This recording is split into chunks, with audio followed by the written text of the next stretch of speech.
Good morning. This is Monday with Friday. Thank you for joining me. This is the sixth segment of a paper entitled What Racial Justice Looks Like. I had intended for it to be the last, but some additional concerns have caused me to split today's lengthy material in two, and I shall share the second part next week. Now, last week I reflected on some important biblical words as a call to transformative justice and social action, instead of some shallow spiritual thing that doesn't do the world any good that too many people who say they believe the Bible pursue.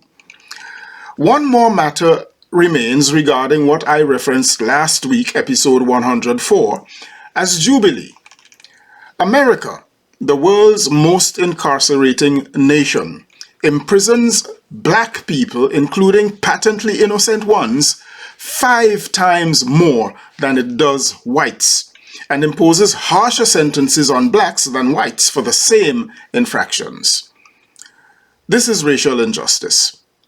The children of Jamaicans, Trinbagonians, and other Caribbean islanders who went to England 70 years ago to help rebuild post-war England at England's invitation suddenly found themselves a few years ago as prisoners in England, undeserving of the deportation to which they were subjected after decades of life in that country, presuming they were citizens.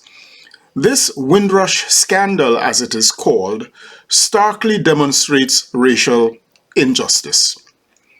Where there is near ethnic homogeneity, such as in many Caribbean lands, the problem of unfair incarceration or inhumane conditions of incarceration exist, more on the unequally fair and prejudicial bases of education and money than on race, where money, education, and social mobility save the guilty from prison.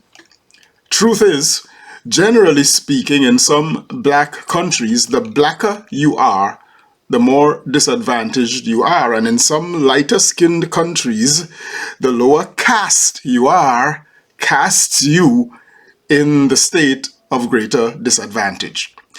They praise Jesus the loudest in these countries, and yet the declaration of both Isaiah and Jesus that they came to set the captive free and release prisoners is a clarion call for such people, and from America to the farthest corners of the world, to engage in advocacy, activism, and policy making to deliver true justice to people ensnared in unjust legal, judicial, and penal systems, leaving abandoned children and families in poverty and human wreckage all along the way.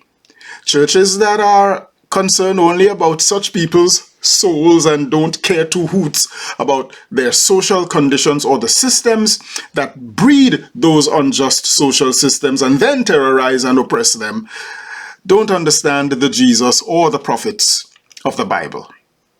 A South African political group delivered a scathing statement regarding the oppressive and brutal imperialist system which Elizabeth II represented.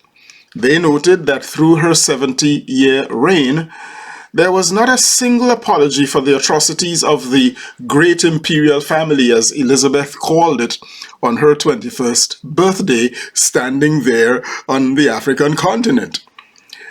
England's ravenous forages in Africa, India, China, the Caribbean, and elsewhere, transferring wealth outward to enrich the British Monarchy, have left a trail of racial injustices that have imprisoned millions of non-white people in systemic poverty in their own countries and in the diaspora. Justice remains to be done to these countries and peoples, and it is as much racial as it is economic justice that is required.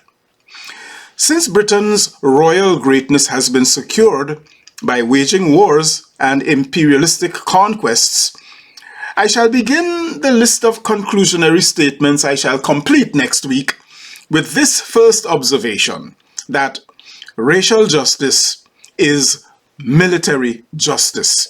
implicating the military industry and the governments who fund them.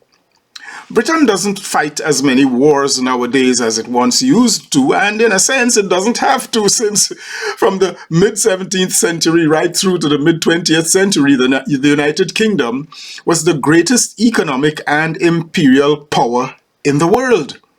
The kingdom didn't do that by negotiation or diplomacy or request. It did that by conquest, colonization, and pure, unadulterated racist supremacy that decimated black people, black nations, brown people, brown nations, and colored nations from the land of the rising sun in the east to the coast of the Pacific in the west, from the Mediterranean Sea in the north to the Cape of Good Hope, which back then might have been the Cape of Bad Hope in the south. The injustices arising from Britain's centuries of war await resolution and restitution, but not only England. I'll have more to say about this next week, but I shall rest here for now. I am Michael Friday, and your week just get better. I'll see you again next week. Happy Monday, all the way to Friday.